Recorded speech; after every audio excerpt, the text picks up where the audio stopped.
প্রথমেই আমার বাসভবনে এসেছেন আমার সম্মানিত শ্রদ্ধেয় সাংবাদিক বন্ধুরা। আমি প্রথমেই আপনাদেরকে ধন্যবাদ জানাই, শুভেচ্ছা জানাই, অভিনন্দন জানাই যে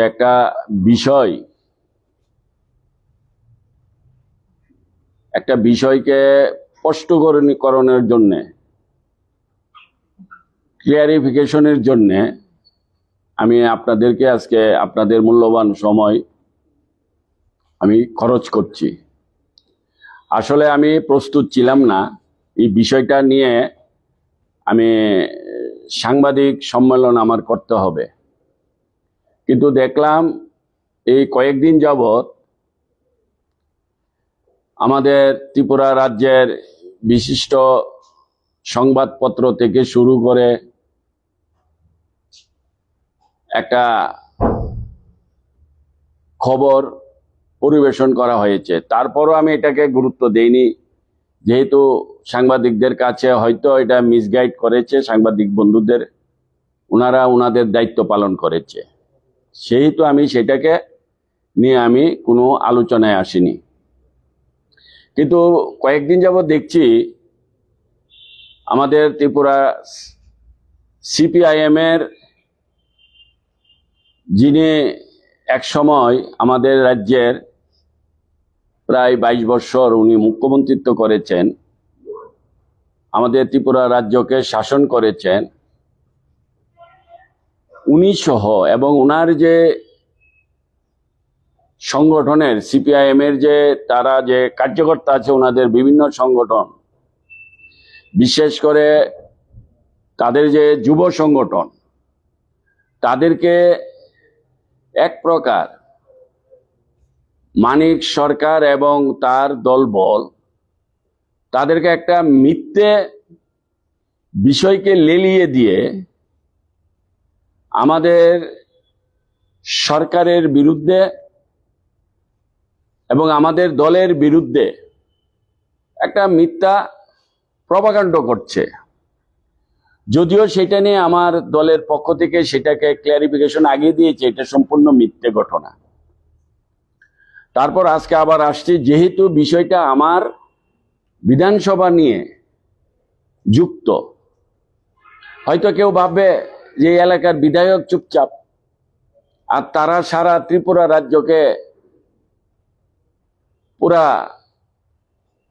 কাঁপিয়ে তুলছে এক প্রকার, আর এটা সম্পূর্ণই ঘটনাটা কোনো কিছু না। আমি আজকে আপনাদের সামনে এই কথাটা বলছি যে কিছুদিন আগে, অর্থাৎ 15ই আগস্টকে কেন্দ্র করে রক্তদানে বাধা দেওয়া হচ্ছে। এখন নাকি আমরা রক্ত দিতে বাধা দিচ্ছি, স্বাধীনতার জাতীয় পতাকা উঠাতে নাকি আমরা বাধা দিচ্ছি। এই বিষয়টাকে আমি আপনাদের কাছে তুলে ধরতে চাই এবং আশা করি আপনাদের মাধ্যমে একমাত্র আপনারই উপায় আমাদের কাছে, অর্থাৎ সাংবাদিক বন্ধুরাই একমাত্র উপায় যে তারা সত্যটাকে জনগণের কাছে তুলে ধরবে। বিষয়টা হচ্ছে 14ই আগস্ট আমাকে 5:30টায় আমাদের সরকারি বিরোধী দলের নেতা অর্থাৎ সিপিআইএম এর যে রাজ্য সম্পাদক জিতেন চৌধুরী মহাশয় আমাকে একটা ফোন করেছিল 5:30টায় বিকাল। তখন আমি বিধানসভার মধ্যেই ছিলাম, অফিসে আমার কাজ চলছিল, ওখানে ছিলাম। ওনার ফোন যে রামপ্রসাদ বাবু, আপনার এলাকাতে এইরকম একটা সংবাদ এসছে, আমাদের ছেলেরা 15ই আগস্ট উপলক্ষে রক্তদানের একটা ব্যবস্থা করেছে, এখানে করতে দিচ্ছে না, কাইন্ডলি আপনি এটা একটু দেখুন।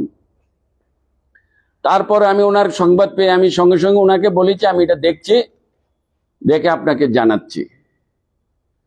তারপর যথাযথভাবে আমি 1 ঘন্টার মধ্যে আমি আবার জিতেন চৌধুরী বাবুকে আমি ফোন করেছি।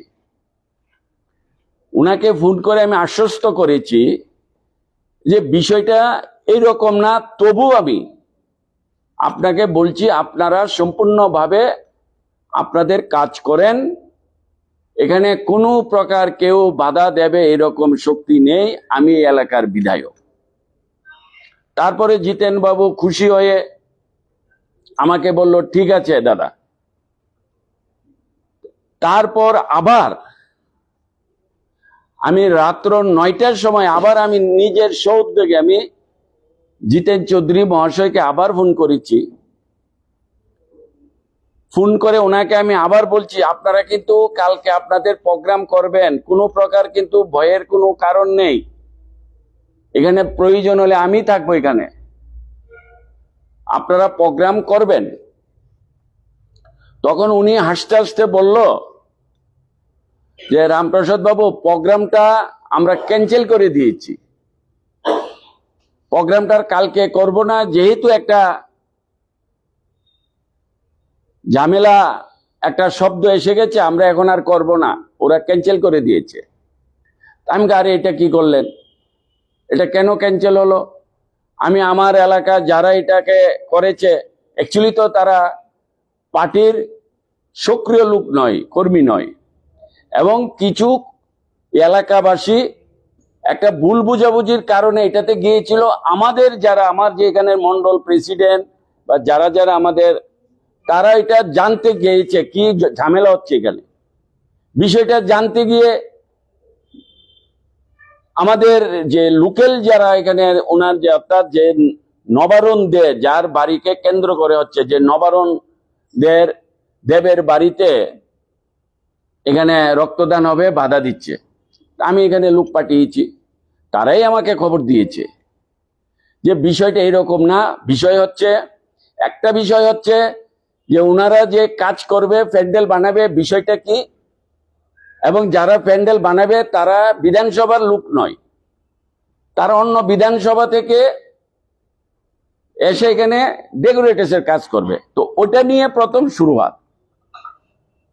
তো ডেকোরেশনের কাজ করবে বলছে, আমরা তো এই এলাকায় আছি, আমরাও তো কাজ করতে পারি, আরেক এলাকা থেকে আসবে, আরেক বিধানসভা থেকে আসবে, আজকাল তো আপনারা জানেনই কাজের খুব অভাব। সেই বিষয়ে হয়তো 2-4টা প্রথম কথা হয়েছে। দ্বিতীয় হয়েছে যে আপনারা 15ই আগস্ট এই দিনটাকে স্বাধীনতা দিবস দিন, এটাকে কমসে কম রাজনৈতিক মুক্ত রেখে চলেন আমরা সবাই মিলে রক্তদানটা ভালো করে করি। ওরা নাকি জিজ্ঞেস করেছিল আপনারা কি রকম ভাবে করবেন, তো ওদের কথা থেকে ফুটে উঠেছিল যে তারা 10-12 জন লোকের রক্ত দেবে, এরকম একটা প্ল্যান। তখন এখানে স্থানীয় যারা আমাদের কার্যকর্তা আছে, স্থানীয় জনগণ আছে, তারা বললে না এটাকে বড় করে করেন, আমরা রক্ত দেব, এবং আমরা এটাকে এলাকাবাসী হিসেবে এটা স্বাধীনতা দিবস হিসেবেই এটাকে আমরা দেখাতে চাই যে আমরা এলাকার মধ্যে আমরা স্বাধীনতা দিবস একটা রক্তদানের মাধ্যমে একটা আমরা অনুষ্ঠান করছি।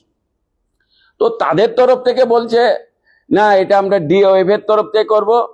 তারপরে তাদের কথাবার্তা মিলে দেখা যাচ্ছে তারা স্বাধীনতা দিবসটাকে রাজনৈতিক ভাবে তারা ব্যবহার করে, রক্তদানের নাম ব্যবহার করে তারা এখানে একটা বড় মিটিং করার একটা সিদ্ধান্ত নিয়েছে। রক্তদান হচ্ছে একটা উপলক্ষ, আসল কাজ হচ্ছে এই নবারুণ দেবের বাড়িতে, অর্থাৎ নারায়ণ দেব, উনি একসময় সিপিএম এর বিভাগীয় সেক্রেটারি, এখনো মনে আছে খুব সম্ভবত, আমি সঠিক জানি না। জনগণ বলছে যে এখানে কালকের দিনটা কমসে কম আপনারা এই কাজটা করেন না, কালকে স্বাধীনতা দিবস, এখানে জাতীয় পতাকায় উঠবে, আমরা আপনাদের সাথে থাকব। তারা এই কথাগুলিকে পছন্দ হয়নি, এই নিয়ে হচ্ছে এখানে কথা একটা তর্কযুক্ত হয়েছে, এমনি তার কিছু নাই। যেগুলি আপনারা দেখছেন সেগুলি এডিটিং করে কোথায় থেকে নিয়ে এসছে, কোথাও এমন জায়গা দেখাতে পারবে না ওরা যে এখানে কেউ গিয়ে তাদের বাড়ি ঘরে গালিগালাজ বা কোনো প্রকার তাদেরকে বাজে কথা বা এটা করতে না, ভাঙচুর কোনো কিছু নাই। তারা এক জায়গা থেকে শব্দ, আরেক জায়গা থেকে কোন জায়গার গ্যাদারিং, দুটুকু মিক্সড করে তারা নিজেরা ভয়েস দিয়ে তারা একটা প্রপাগান্ড সৃষ্টি করেছে, এখানে করে তারা ভাইরাল করে। আজকাল সোশ্যাল মিডিয়া অনেক সুবিধা, যে যেভাবে পারে সেইভাবে নিজের মন করে বড় বানিয়ে দেয়, হয়ে যায়। তারপরও আমি এটাকে বেশি একটা মাথা গামাই নিয়ে, আচ্ছা ঠিক আছে। তো আমি জিতেন চৌধুরী বাবুকে আবার রাত্র যখন 9টার সময় ফোন করলাম, 14 তারিখ রাত্র, তো বললাম দাদা আপনারা প্রোগ্রামটা করছেন না? বলছে না, আমরা প্রোগ্রামটাকে স্টপ করে দিয়েছি। কেন করলেন স্টপ?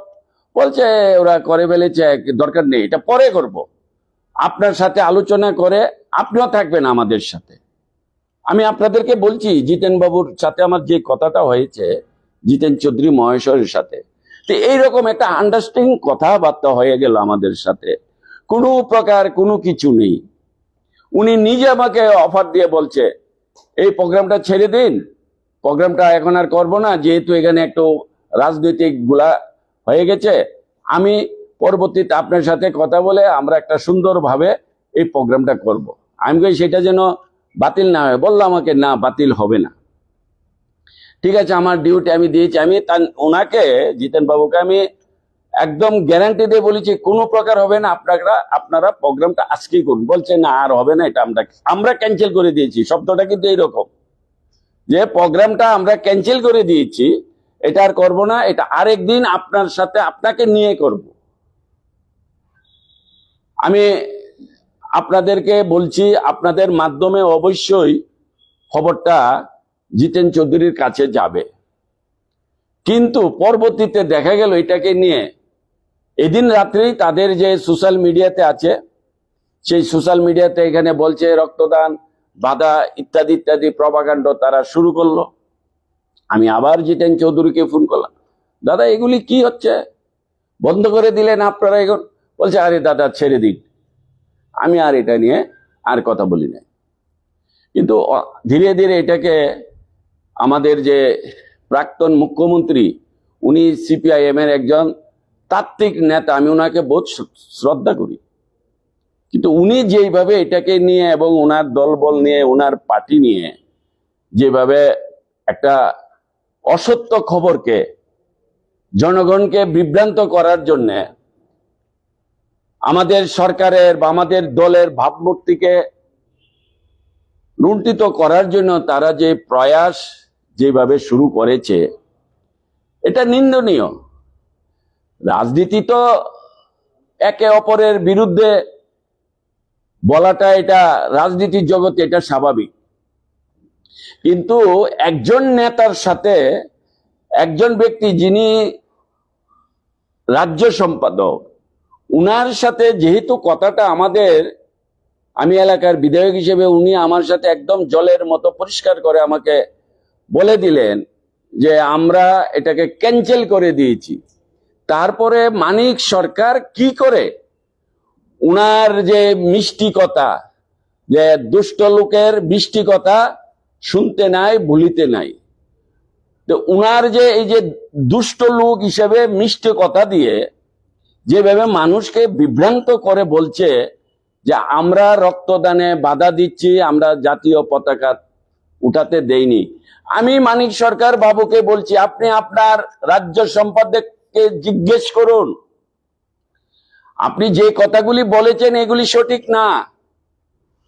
আপনার রাজ্য সম্পাদকের সাথে আমরা সুন্দরভাবে দুজন, শুধু আমি একা যখন কথা বলেছি আমি একা ছিলাম না, কারণ 15ই আগস্ট আমাদের প্রোগ্রাম, আমার পরের দিন একটা বিরাট সুবিশাল বাইক র্যালি ছিল, 2000-এর উপর বাইক নিয়ে আমরা এদিন স্বাধীনতার দিবসটাকে আমরা তিরঙ্গা যাত্রা হিসেবে আমরা করেছি, নিশ্চয়ই আপনারাও দেখেছেন।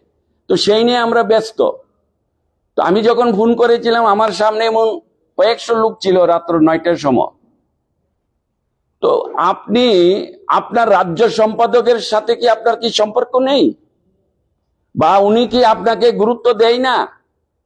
যদি আপনাদের মধ্যে কোনো সমস্যা থাকে আর এটাকে পুঁজি করে আপনি একজন ত্রিপুরা রাজ্যের একজন তাত্ত্বিক ব্যক্তি, আপনি আপনার ছাত্র জীবন থেকে আপনি তাত্ত্বিক রাজনীতি করে এসছেন, আপনি আজকে এইভাবে মিথ্যে কথা দিয়ে, অসত্য খবর দিয়ে আপনি আমাদের এই রাজ্যকে কলঙ্কিত করছেন। এটা আপনার কাছে আমরা আশাবাদী না। আমি ব্যক্তিগতভাবে এলাকার বিধায়ক হিসেবে আমি বলবো, আমি আপনাকে খুব শ্রদ্ধা করতাম, কিন্তু আপনি এই বিষয়টাকে নিয়ে যেভাবে জলগুলা করেছেন, এটা আমি একটা মারাত্মক, আমার কাছে একটা আঘাতের মতো একটা বিষয় হয়েছে।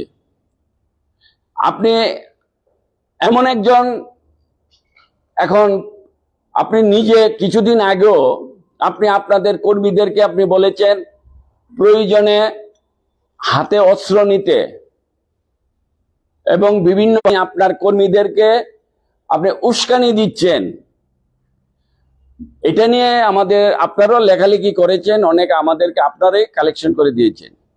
তো আমি এখানে বলবো, মানিক সরকারের এই 22 বছর শাসনকালে এই ত্রিপুরা রাজ্যের উগ্রপন্থী খেলা আমরা দেখেছি। উনি উস্কানি দিচ্ছে, উনি অস্ত্র হাতে নেবে, এটা ওনার জন্য স্বাভাবিক, কারণ উনি সবসময় এইভাবে ওনার 22 বছর উনি শাসন করেছে, যেটা আমরা ত্রিপুরা রাজ্যের মানুষ, আমরা যারা বিরোধী, আমরা সাক্ষী।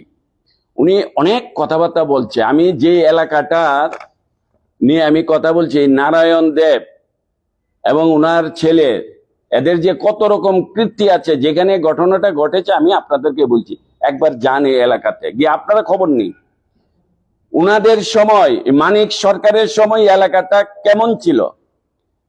একটা ত্রাস, একটা জঙ্গল রাজ্য। আগরতলা শহরের যত খুন খারাপি কুখ্যাত কাজ হতো এই এলাকা থেকে তারা লুক নিয়ে যেত। এই ডুকলি এলাকা থেকে আজকে যেটাকে 51 ওয়ার্ড বলা হয়, এটা আগে পঞ্চায়েত ছিল, জঙ্গল রাজ ছিল। এলাকার মধ্যে মানুষ ভয়ে কেউ কথা বলতে পারতো না, কোনো ডেভেলপ ছিল না, একটা রাস্তাঘাটও ছিল না, কয়েকটা রাস্তা ছিল। যেখানে প্রায় 60 খানা রাস্তার প্রয়োজন, সেখানে মনে হয় 6টা রাস্তা ছিল। তারা 25 বছর এগুলি করেনি। আমি এসে এখানে আমার 8 বছর শাসনকালে, অর্থাৎ আমার যে মিউনিসিপ্যালিটি এলাকার কথা বলছি, আমরা এখানে কমসে কম এখানে এই কয়েকদিনের মধ্যে 8 বছরের মধ্যে আমরা 20টা থেকে 25টা রাস্তা আমরা এখানে বানিয়েছি। এবং শুধু সাধারণ রাস্তা নয়, একবার গিয়ে আপনারা ঘুরে আসুন রাস্তাগুলি কিভাবে বানানো হয়েছে এবং এলাকার মানুষ কি বলে। উনি বলছে এই এলাকাকে কেন্দ্র করে, আমার এলাকাকে কেন্দ্র করে উনি অনেক, ত্রিপুরা রাজ্যের ল অ্যান্ড অর্ডার শেষ, এই রাজ্যের অবস্থা খুব খারাপ। ঠিক আছে, উনি বলছে, কিন্তু উনি আমার মনে হয় যখন উনি শাসন করেছিলেন ত্রিপুরা রাজ্যকে, এখন তো দেখি উনি চশমা পরে সব দেখে, তখন কি উনি দেখতেন না ওনার সময় রাজ্যটা কি ছিল। এই রাজ্যের মধ্যে খুন খারাপি, বিরোধীদের উপর কিভাবে অত্যাচার করা হয়েছিল। শুধু আমি এই এলাকার মধ্যে একটা পঞ্চায়েতে, তখন ওনার আমলে এটা ছিল একটা পঞ্চায়েত, এটাকে বলা হতো ডুকলি পঞ্চায়েত। উনার সময়ে এই একটা পঞ্চায়েতে কয়টা মার্ডার হয়েছে। আর শেষ ব্যাপারটা আমি বলছি, অসিত শীল 3/11/1995, যখন তারা নতুন এসছে, সে কংগ্রেসের ছিল, তাকে খুন করেছে। কারা করেছে? মানিক সরকারের এই নারায়ণ দেব এবং নবারুণ দেব, তাদের হেফাজতে এই খুন হয়েছে। পিছন, আমি টাইটেলটা আমি পাইনি, ওর নাম ছিল পিছন, ওকে খুন করেছে 1999 এই এলাকাতে, এই মানিক সরকারের নেতৃত্বে, মানিক সরকারের শাসনকালে আমার এই এলাকায় বিরোধীদেরকে খুন করেছে। দেবু চক্রবর্তী, দেখেন কত বড় জঘন্য কাজ। দেবু চক্রবর্তী ছেলে এবং তার মা 2016 ফেব্রুয়ারি তাদেরকে খুন করা হয়েছে। কানাই নন্দী নামে একটা বিরোধী কর্মী ছিল, 2004-এ তাকে খুন করা হয়েছে। বিজয় সাহা নামে একজনকে খুন করেছে 2015 সালে।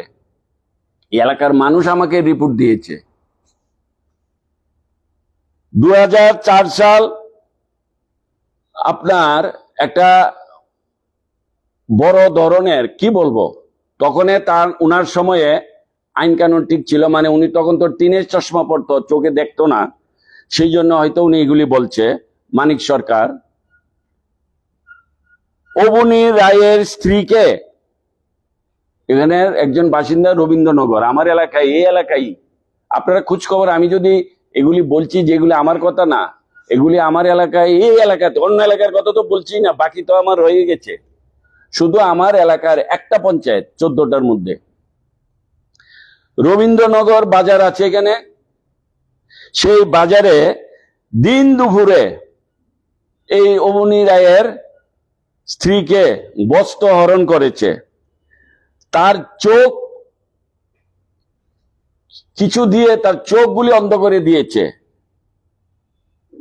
এই নারায়ণ দেব এবং নবারুণ দেবের নেতৃত্বে এই এলাকাতে এরকম ঘটনা অবধি আছে। আমি বিধায়ক যখন হয়েছি, আমি নির্বাচনে দাঁড়িয়েছিলাম, তার দুদিন আগের কথা আমি বলছি। আমার নির্বাচনের যে 2018-র যে ফেব্রুয়ারিতে যে 18 তারিখ যে নির্বাচন হয়েছিল, তার দুদিনের আগের কথা বলছি। মানিক সরকার বাবু, আপনি শুনুন, আপনার গুন্ডারা, আমার একজন বয়স্ক ব্যক্তি ছিল, আমার বিজেপির কার্যকর্তা ছিল, দুদিন আগে অর্থাৎ ইলেকশনের প্রচার কাণ্ড শেষ, সেই দিন রাত্রে, যেদিন শেষ হয়েছিল, একজন ভালো ব্যক্তি ছিল, সে আমার পার্টির কাজ টাজ করে, ওই দিন সে বাড়িতে ছিল, রাত্রের বেলা উনার গুন্ডারা গিয়ে রঞ্জন পাল এন্ড আদার্স, তারা গিয়ে উনার বাড়িতে উঠেছে। উনার উপযুক্ত দুটো মেয়ে ছিল, তারা ওইখানে গিয়ে মেয়েকে টেনে এসে ঘর থেকে বের করে আনছে। তারপরে উনার নাম ছিল সন্তোষ পাল। এই সন্তোষ পালের বাড়িতে গিয়ে, দুদিন আগের কথা বলছি, আমাকে খবর দিয়েছে, আমি তখন গিয়েছি, আমিও গিয়েছি, আমার এলাকার কর্মীরা যখন সবাই ছুটে এসছে, তখন তারা যাওয়ার পথে সন্তোষ পালের বাড়িতে ঘরের ভিতর দাঁড়িয়ে এই সিপিএম এর, এই মানিক সরকারের এই খুন খারাপি, এই মাফিয়া গুন্ডারা ওই দিন বলে গিয়েছিল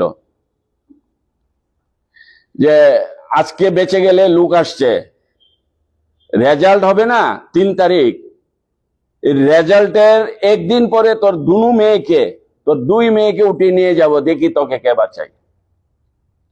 এবং মেয়েগুলিকে, একটা মেয়েকে তো টেনে আশ্রয় করেছিল, লোকের কারণে এলাকাবাসী যখন ছুটে আসলো তখন আর ওকে নিতে পারেনি, কিন্তু হুমকে দিয়ে গিয়েছিল যে 3 তারিখের পরে তোর মেয়েকে কে বাঁচাতে পারে দেখি। তারপরে এই পিতা, যাকে সন্তোষ পাল, যাকে হুমকিটা দিয়েছিল, তার মনের মধ্যে একটা টেনশন ঢুকে গেছে যে বিজেপি আসবে না সে তো জানে না, সে বিজেপিকে ভালোবেসে বিজেপির কাজ করেছে। এখন যদি না আসে, এই রঞ্জন পাল এত বড় গুন্ডা ছিল, সিপিএম এর এত বড় গুন্ডা ছিল, এলাকা কাউকে শান্তি দিত না। এই মানিক সরকারের গুন্ডা ছিল ওরা। এবং এই ভদ্রলোক সন্তোষ পাল টেনশনে, রেজাল্ট বেরোয়নি, রেজাল্ট তো বেরোতে গিয়ে অনেকদিন টাইম নিল, তার মধ্যে লোকটা মারা গেল স্ট্রোক হয়ে। এই 1 সপ্তাহের মধ্যে লোকটা 8 বার স্ট্রোক হয়েছে। একটাই, লোকটা যখন টেনশন আসে যে আরে আমি তো, আমার মনে হয় পার্টি আসবে না, আর আমার মেয়েকে উঠিয়ে নিয়ে যাবে। কারণ এই রঞ্জন পাল এবং তার সাথে যে টিম ছিল, তারা এত কুখ্যাত বিখ্যাত ছিল, মানে তাদের নাম শুনলে এলাকার মানুষের ভয় এসে যেত। তারপরে এই লোকটার, এই সন্তোষ পালের এই পরপর 8 বার তার স্ট্রোক হয়েছে। মিনি স্ট্রোক হতে হতে লাস্ট মোমেন্টে তার মেজর স্ট্রোক হয়ে গেল। তারপর লোকটা মারা গেল, সে আর দেখে যেতে পারিনি। যদি সে, তাকে আমি বুঝিয়েছি যে বারবার বলেছি বিজেপি আসবে, আপনি টেনশন করবেন না, কিন্তু মনে তো তার ভয়, সিপিএম এর অত্যাচার কিরকম সে জানতো। তারপরে লোকটাকে আমি বাঁচাতে পারিনি, লোকটা মারা গেল। পরে আমাদের পার্টি জয় হলো। এই ছিল পরিবেশ এই এলাকায়, যে এলাকার কথা নিয়ে মানিক সরকার এত বড় বড় কথা বলছে। উনি তো নিজেই বলেছিল, আজকে উনার কর্মীরা এত ভালো হয়ে গেল। উনি বলে নাই, উনি যখন এই রাজ্যের মুখ্যমন্ত্রী ছিল, উনি উনার দলের কর্মীদের কি বলেছিল? ছাগলের 3 নম্বর বাচ্চা। তা আমার প্রশ্ন, আপনি ছাগলের 3 নম্বর বাচ্চার সাথে থেকে কি আপনিও ছাগলের 3 নম্বর বাচ্চা হয়ে গেলেন? যেখানে আপনি মিথ্যে কথা দিয়ে এখন চান আপনি ঘোড়া জলে মাছ ধরতে এবং আমাদের সরকার আমাদের পার্টির বিরুদ্ধে। আপনার মতিভ্রম হয়ে গেছে আমার মনে হয়। যেখানে আপনি সবকিছু জেনেও আপনি এই ধরনের অসত্য খবর নিয়ে আপনি মাঠ ময়দান গরম করছেন। তার মধ্যে আরেকটা কথা বলতে হয়, এই যে অস্ত্রের কথা বলছে উনি, অস্ত্র হাতে নিতে হবে, যে যেখানে যাই পাও নিয়ে বেরিয়ে যাও। এই সিপিএম তোমাদের সেই দিন আর নেই। এখন আর তোমরা যা করেছো, এখন সোশ্যাল মিডিয়ার দিন। এখন এইগুলি করা সম্ভব না। মানুষকে ভয় দেখে ঘরে বসিয়ে রাখবে এইসব আওয়াজ দিয়ে। আর কিউবা থেকে রাষ্ট্রদূত এনে এখানে আপনারা আর সিপিএম আনতে পারবেন না। ওই কিউবার ভাষা দিয়ে বলবে একটা কথা, আর আপনারা আমাদের রাজ্যের শহর শহর মানুষকে আরেকটা কথা দিয়ে বুঝাবেন। এই দিন নেই। আপনারা কিউবার থেকে আনুন আর যেখান থেকে আনুন, আপনাদেরকে আপনাদের মুখোশ ত্রিপুরা রাজ্যের মানুষ সবকিছু এখন জানে। আপনারা কি জিনিস আপনারা কিভাবে মানিক সরকার, আপনার চেহারাটা দপদপ, আপনার পাঞ্জাবিটা দপদপ, কিন্তু ভিতর আপনার কালা। এটা আমরা জানি। কারণ এটা আপনারা তো অ্যাকচুয়ালি, আমি যদি একটু পিছিয়ে বলি যে 1993-তে সিপিএম এসছে, সেই সময় কি সিপিএম আবার পরিবেশ ছিল? আমি জানি, আমি তখন বিজেপি করি, আমরা জানতাম সিপিএম আমার পরিবেশ ছিল না। জোট সরকার ছিল, জোট সরকারই তাদের সময়ে তো অনেক কিছু হয়েছে। এই রাজ্যের মানুষের প্রতি কিভাবে শাসন করেছে, শাসনের বদলা জোট সরকার শোষণ করেছে। তারপরও বলবো সিপিএম আমার মতন পরিবেশ ছিল না। সিপিএম শুধুমাত্র আসতে পেরেছে একমাত্র নরসিমা রাওয়ের এই সংখ্যালঘু সরকারকে বাঁচাতে গিয়ে। এই নরসিমা রাও এটাকে বন্ধক দিয়েছিল এই ত্রিপুরা রাজ্যকে সিপিএম এর কাছে। আর সেখান থেকে সিপিএম 25 বছর এই রাজ্যে থাকার সুযোগ পেয়েছে। নইলে সিপিএম 25 বছর থাকার সুযোগ তাদের কখনো হওয়ার সম্ভাবনা ছিল না। আমরা দেখেছি যে সিপিএম কত শক্তিশালী ছিল। তো আমার বক্তব্য হচ্ছে যে আপনারা যে এই ধরনের অস্ত্র নিয়ে যে যেখানে যেটা পান সেটা নিয়ে আপনারা নামার জন্য উস্কানি দিচ্ছেন। ছেলেগুলির যদি কিছু হয়, বিজেপির যুব মোর্চার সমস্ত, আমরা এই শিক্ষা দেই না বলে অনেকেই ভাবে বিজেপির সংগঠন দুর্বল। আমরা যুব মোর্চাকে কখনোই আমরা তাদেরকে কুশিক্ষা দেইনি। আমরা তাদেরকে সভ্যতা শিখিয়েছি এবং বিজেপির আইডিওলজিটা আসলটা কি তারা জানে। তো জানে বলে তারা শান্ত শিষ্ট ডিসিপ্লিনের ভাবনা নিয়ে তারা চলে। যেখানে যাদের কোনো অসুবিধা হয় তারা চুপচাপ থাকে। এই কারণে রাস্তাঘাট তাদেরকে গরম করো, মানুষের উপর অত্যাচার করো, ওই বিরোধীদের উপর হামলা করো, এই শিক্ষা আমরা যুব মোর্চাকে দেইনি বলে আপনারা এই ধরনের কথা বলেন। যে যেখানে পারো সেখানে লাঠি ধরো, এই ধরো। আপনি হয়তো জানেন না মানিক সরকার বাবু, যে আমাদের আরএসএস এর দণ্ড সম্বন্ধে মনে হয় আপনি জানেন না। আরএসএস এর দণ্ডের প্রহার আর আপনার যত বড় অস্ত্র থাক, সেইগুলি দিয়ে কোনো কাজ হবে না। আপনি ভাববেন না যে আপনি আবার উগ্রপন্থী দিয়ে যেইভাবে আপনারা 1977 সালে এই সময় আপনারা 10 বছর আপনারা শাসন করে গিয়েছেন এই উগ্রপন্থীদেরকে লেলিয়ে, জনজাতিদেরকে লেলিয়ে। তারপর আপনারা এসেছেন এই নরসিমা রাওর সাথে সওদাগিরি করে ত্রিপুরাকে বন্ধক নিয়েছেন। এই সুযোগ আর নেই, কারণ আপনাদের সঙ্গী আপনাদের যে কংগ্রেস, তাদেরই তো অবস্থা ছই অবস্থা। তারা কিভাবে বেঁচে থাকবে সেটা নিয়ে তারা লড়াই করছে। আপনাদেরকে কোথা থেকে বাঁচাবে?